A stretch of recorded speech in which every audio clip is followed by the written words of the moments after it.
I'm Aunty Ros, or Ros Cameron. My original name though was Mary Bray, and I'm from Alice Springs, northern and eastern Arundel, although I was taken on day one. So I have a foot in two worlds. I've got my Alice Springs life, which is just a fraction really, but I was brought up in the Adelaide Hills. I love sharing my story because a lot of children and their families are in the same predicament. They don't really know where they come from and have lost their connections. My adopted family got a phone call from welfare saying that we've got a baby girl that's come in. If you like, she's Aboriginal, her skin is light, and it's your choice whether you take that baby or you can wait for another child to come in. And they decided, no, we want that child. They had no idea that it was stolen or forced adoption, so they were never told the whole truth. I knew that I was Aboriginal about the age of 4 because my mum told me, and I can remember being outside cleaning my teeth because our bathroom was being renovated, and she told me that I was special and I was chosen, that my Aboriginal mum couldn't look after me, but you don't need to tell anyone that you're Aboriginal though. I just accepted that because I was too young to have any context of what that meant. And I actually teased my brother and said, I'm special and chosen. And he went, so am I. I can see it in photos that I've got that I'm not very happy. So I always had that belief that I wasn't wanted. But it wasn't like I knew what was going on. It was just my soul. I just felt lost. So Ted and Yvonne Willis at Flaxley, they sort of grew up in that area, met at primary school, which was in the Flaxley church. And they got married in the Flaxley church, but they couldn't have children of their own, and Mum was very heartbroken over that. So they decided to adopt children. And so before I came along, my brother, who's 5 years older, he was adopted into the family, and he's Aboriginal, he's Ngarrindjeri. And then there was me, and then I've got a younger sister as well, but she's non-Aboriginal. For the most part, it was a very loving family. When I was little, and my auntie and mum had bought me for my birthday a little doll's bed and a doll, and for my birthday, and I had a Dolly Varden cake, which is a doll stuck in a cake that's like a dress, and that was just amazing. I felt like a princess until they put my baby sister in my doll's cot. And I always used to look for trees to climb, walk around with the dogs, the cattle dogs, and yeah, just wander off by myself a lot and sit in trees. But one of the main things I did as a child was ride my bike and with the neighbour, and we used to ride around all the back roads, so that was a good memory. And then every weekend, on the Sundays, we would go to church or Sunday school.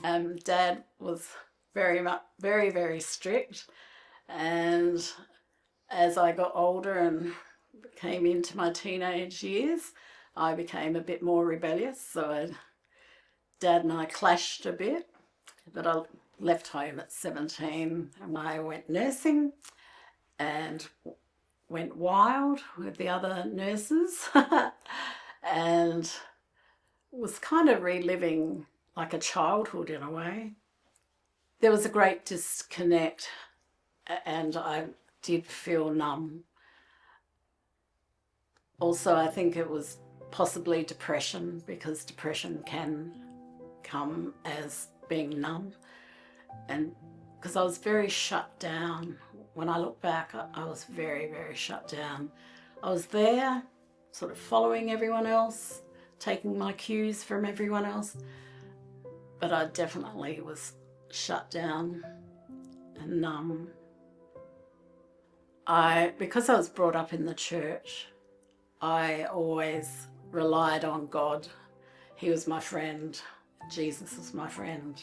So I had him, and on the side I also had a pet cockatoo, Mickey, who was my best friend. And then I had a child, Hayley, and that was significant to me because Hayley was the first person I'd ever seen that looked like me.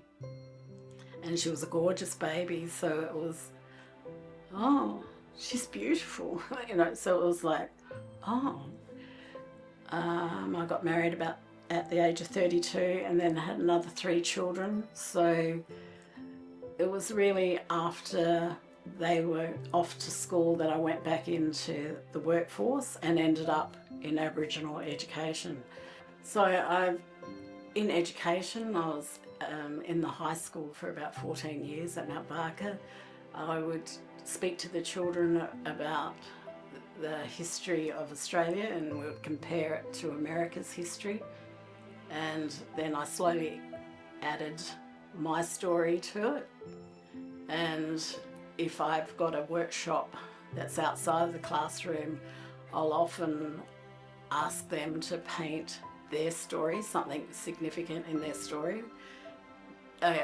Often people don't realise the importance of different parts of your story, and as you get older you start to look for more.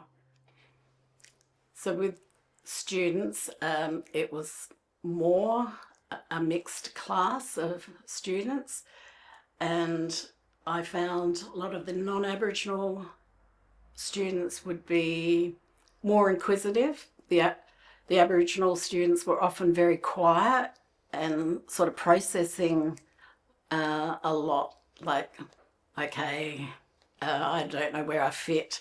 Is it okay to be Aboriginal in this space? Do I trust this space? My own daughter found it very difficult to fit in. People were shocked that the history that they had heard a little bit about, especially the stolen gem, was still a living history. Like, they thought it was back in the past, whereas to learn that I went through that really opened their eyes. Quite a few years ago I did a Women's Indigenous Leadership course, and you had to apply. Anyway, I got accepted into the course and it was amazing. There were 105 women from all over Australia, including the Torres Strait, and we got sent to various places and treated like queens. It was amazing. So that really did a shift in me, like, because I never had much value for myself. So I've seen myself grow and change a lot of those mindsets. Because one of the things because there was a lot of training in that as well. So we were told we want everyone to actually speak on the microphone at least once. And I finally did. I was like, work myself up. I've got to do this to get a breakthrough. I stood up, forgot my answer and question, and said, well, I've stood up and I've got the microphone, so I've done it now, and sat down again. But since then, talking in workshops, etc., and I suppose the largest I've ever spoken to briefly were about, over 600 to maybe even 1,000, but school kids.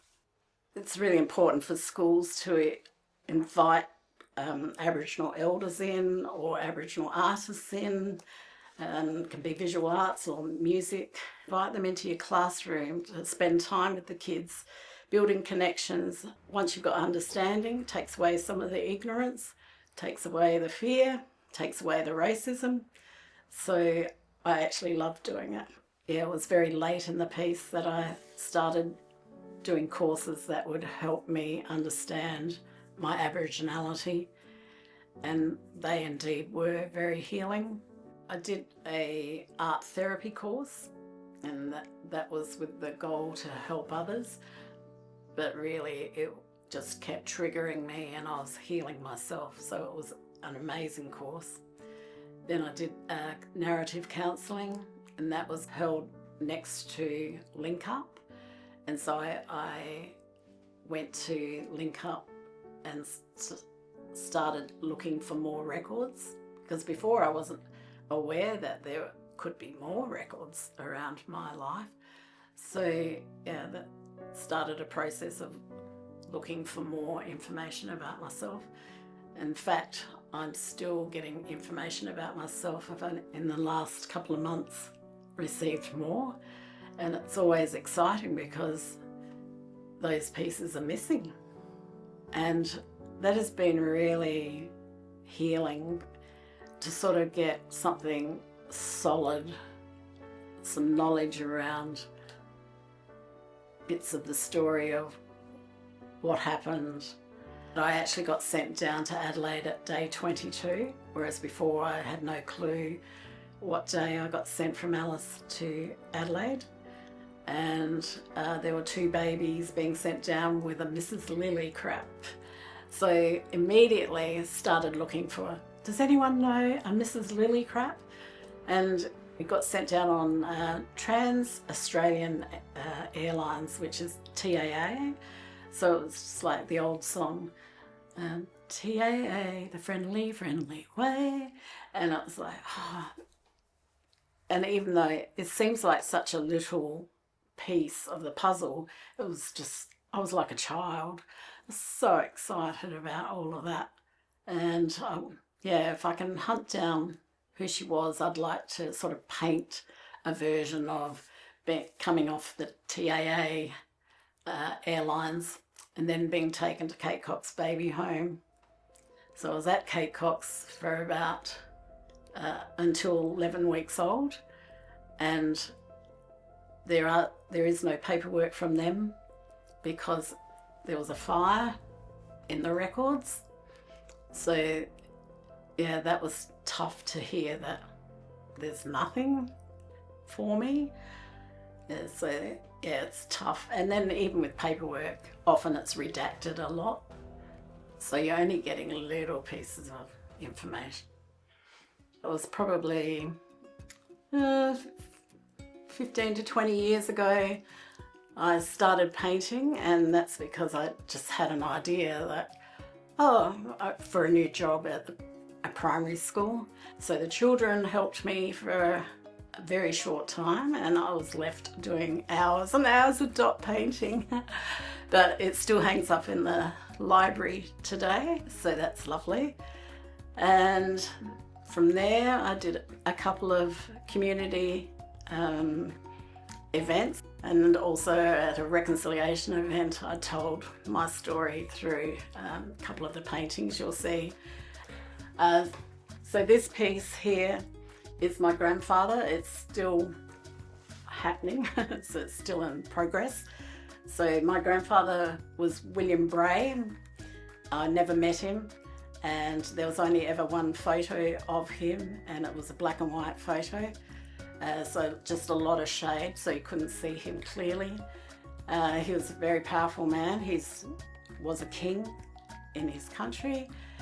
He also wrote a letter to the protector of Aborigines to not separate the family and to keep them on their land and to keep them together when they were taken to the bungalow mission.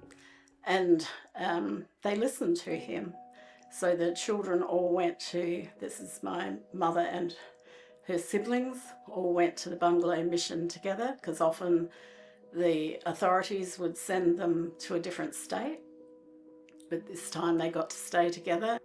Their mother, or my Nana Mary, got to actually come down and work as a domestic at the bungalow mission as well. So it was quite unique that they didn't get separated from their mum. She was there with them. And then William, or the grandfather, was working in Alice. I believe it was on the railways. So yeah, and that's a very gutsy thing for William Bray to do that, because the Aboriginal men in particular were powerless, and the women of course as well. So he is celebrated by that letter. It's in the Reconciliation Gardens in Canberra. I've never seen it, but I hope to go there next year and see that. And this one behind me, so that's my Nana Mary at the Bungalow Mission, and this is my mother, her siblings and her cousin. There are more siblings, but they weren't in the photo that I was able to copy. So yeah, the Bungalow Mission has got an interesting history. It wasn't all as it seemed. I think it's vital for all people to understand that with the stolen generations, it just didn't stop there. The trauma has passed down through the generations, and you're seeing it play out in people with their struggles, with their health issues. I know your body doesn't lie.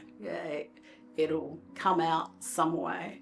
So that's where I find talking about it and sharing my story really does help. And I've certainly had a lot of struggles with my health along the way. The healing journey just keeps going. I have sought healing all my life and will continue to. It's really important to feel valued, but more so it's about identity and belonging. And when you understand your story and who you are and where you belong, it really adds that value to your self-worth.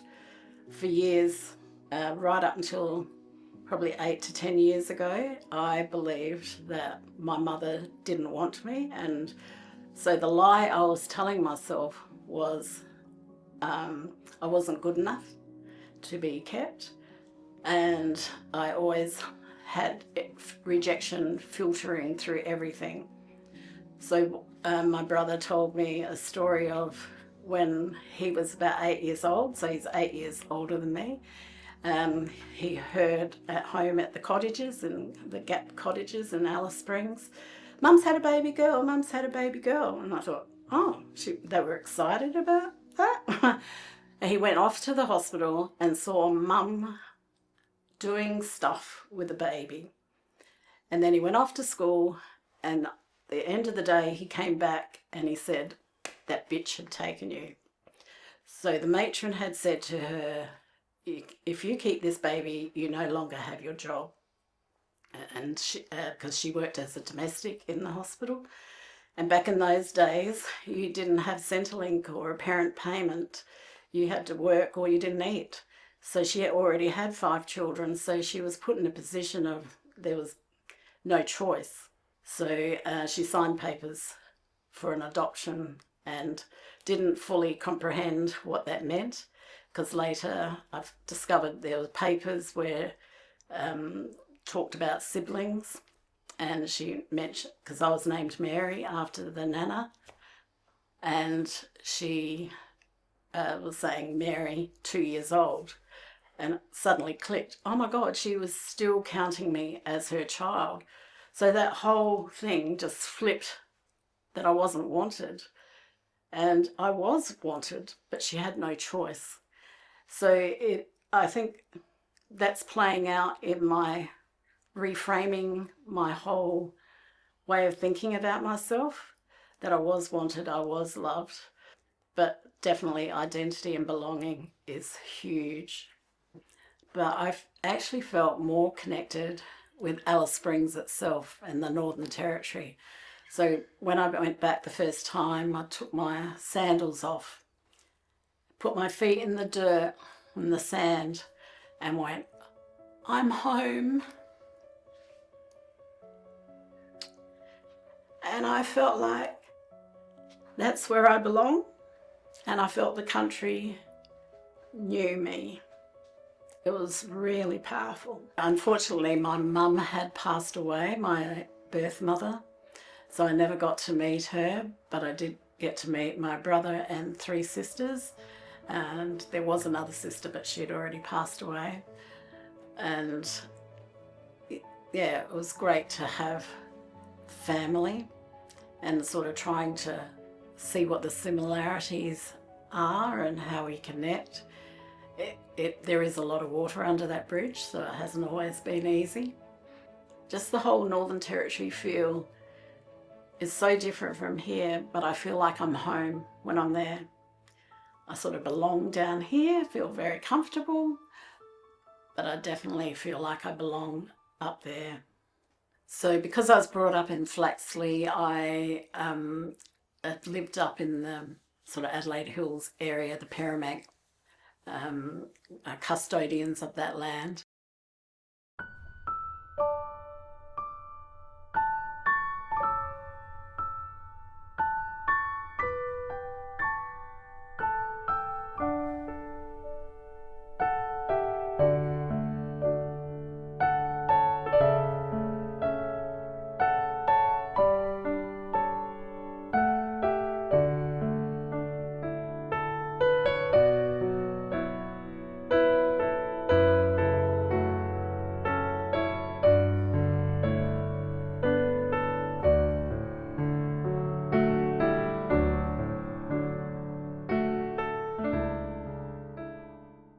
It has taken a while to actually filter through that my mum didn't want to give me away. I thought it would really change me overnight. Even though I was taken away, I strongly identify with my Aboriginal heritage. And it's been a bit of a journey.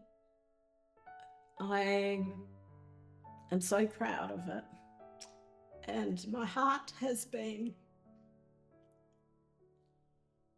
for people's hearts to heal.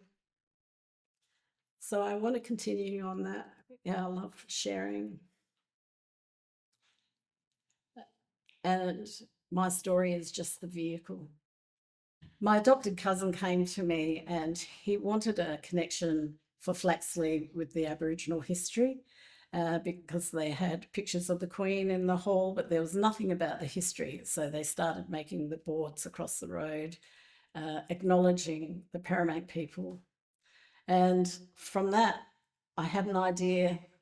So we had an event and we had about 350 people come. We won the best event of the year for the Mount Barker Council District. And it was amazing. I had it around my brother's story, called it Full Circle, because he'd left this area, gone up north, and really didn't want to come back. It was very healing for him to come back. We showed his art and his didgeridoos. People were finding out more about him that day, including myself. He also met some of his relatives for the first time in his 60s. There were people coming from all over. One man who was quite a broken man had a photo album of himself when he was at Colebrook as a child. And he said, "There's a photo of me at Colebrook. And that's me standing there." And this other Aboriginal fella said to him, "Well, that's me standing right next to you." So there were lots of connections built that day. It was very unique. And we've gone on from there to sort of fine tune it to reconciliation through the arts, have joined the Allies group. So we've had our first AGM recently, and we've got 33 members at the moment, and it's growing. So also this church has got a significant sort of connection to me because the church was built by the people 151 years ago, and the land was given by Mr. Smith. Then Grandpa Willis gave the back portion for the hall and the kitchen, etc., to the church. And he's still got his shack on the land now. I really loved Grandpa. He would always really acknowledge me, like, "Oh, here you are." And that was exactly what I needed, for people to notice me, because I felt invisible. Travelling around the other day, I said to my daughter, it's very healing for me to be on the land and going to the gum trees, etc., around here. And she said, well, that's that connection to country. I mean, yeah, like I never thought of a connection to country here. You think of it when Alice Springs, but yeah, you're right. Like I should be out there more because it just ministers to you, brings life.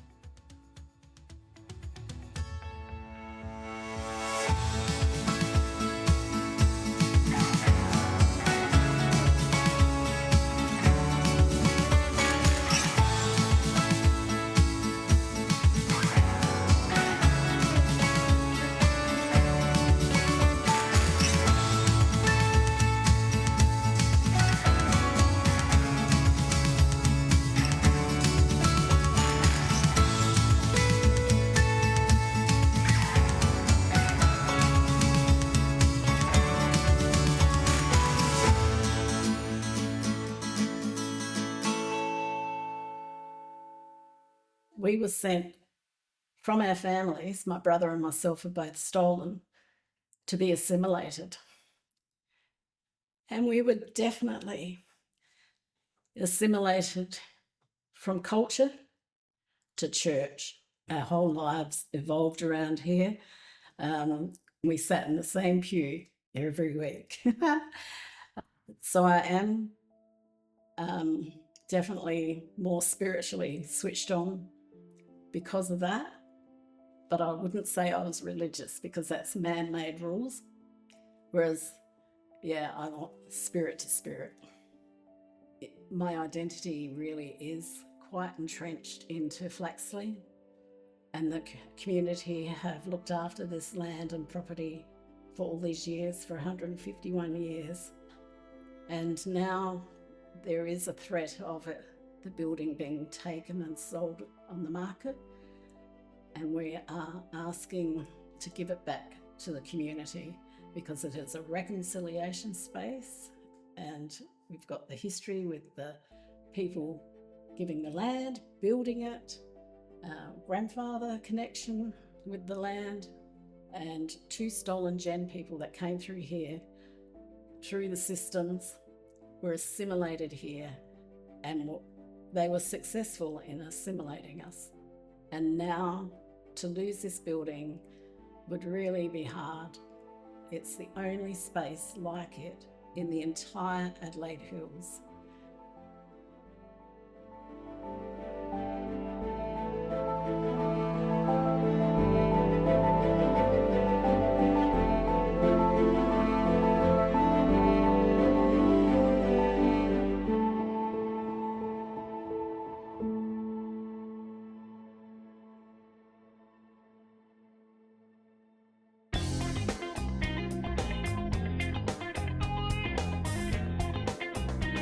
This has been a Cabana production.